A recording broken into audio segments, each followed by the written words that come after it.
तो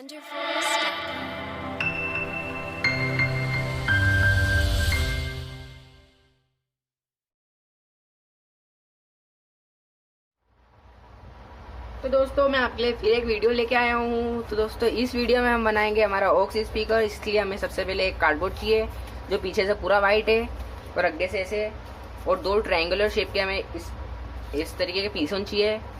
फिर हमें चाहिए हमारा 3 वाट का स्पीकर, सीजर और एक रूलर। ये हमारी एम्पलीफायर की पीसीबी है।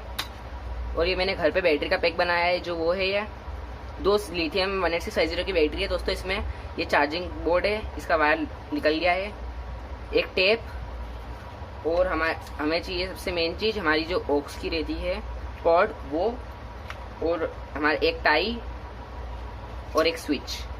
दोस्तों चलिए शुरू करते हैं।